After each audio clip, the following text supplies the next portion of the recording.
আসসালামু আলাইকুম সবাইকে, welcome to my mini blog. ফ্রেন্ডদের মধ্যে শুধু কেউ একজন বলেছিল চল কোথাও যাই, যেই কথা সেই কাজ। কোথায় যাব সেটা তখনও অতটা শিওর ছিলাম না। আমরা ক্লাস শেষ করে ভার্সিটির সামনে থেকে আমরা অটোরিকশা নিয়ে নিলাম। পরে শুনি দুজন বন্ধু যাওয়ার কথা ছিল, বাট তারা নাকি মহা ব্যস্ত, তারা যেতে পারলো না আমাদের সাথে। তো আমরা শুধু মেয়েরা চলে গেলাম। ইনি হচ্ছে আমাদের জিএম সাহেব, আর এখানে জিএম সাহেব একটা সিরিয়াস টপিক নিয়ে কথা বলছিল। আমরা সবাই হেসে ফেলেছি। টপিকটাকে এখানে বলা যাবে কিনা আমি সেটাই ভাবছি। না, টপিকটা বলা যাবে না, নাহলে ফিউচারে আবার জিএম সাহেব চাকরি দেবে না। আমরা তিনজন নিয়েছি একটা অটোরিকশা এবং আমাদের আরো তিনটা ফ্রেন্ড ওরা নিয়েছে আরেকটা অটোরিকশা।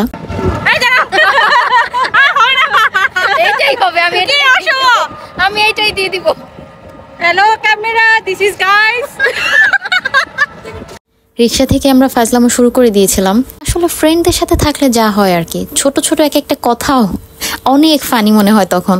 ফ্রেন্ডদের সাথে কাটানো এই প্রতিটা মুহূর্ত কিছুদিন পরেই স্মৃতি হয়ে যাবে।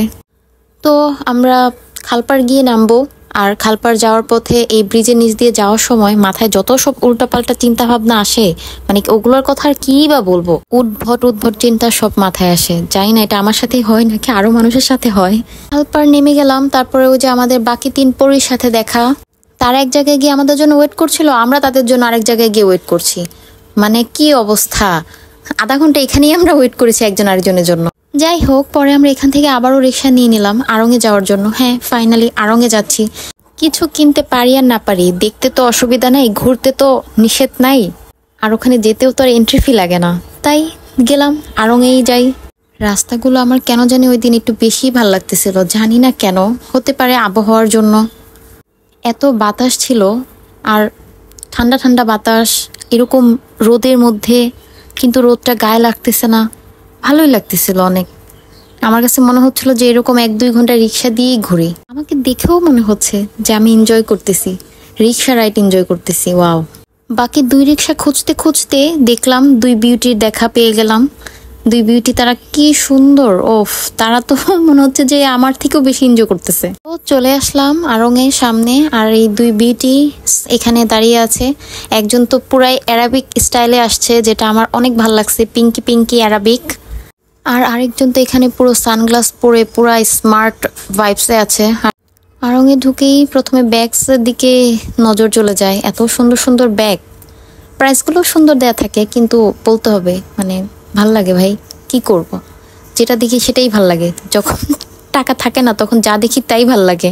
আমার 2টা ফ্রেন্ড জুতো দেখছিল, মেবি কিনতে চাইছিল, বাট ওইরকম ভাবে হয় নাই, তাই নেয় নাই, না হলে নিত। আমি আর সাদিয়া একটু হাই হ্যালো করে নিলাম। Hey Arong, this is guys.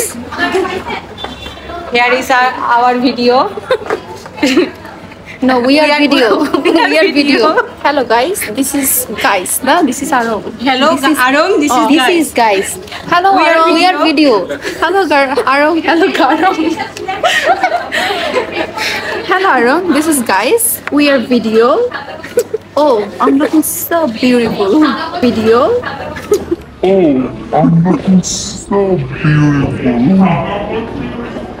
পরে আমরা সব নিষ্পাপ বান্দারা মিলে লিফটে উঠে পড়লাম, বাট এখানে উঠেও শান্তি নেই, এক একটার ফাইজলামও চলতেছেই।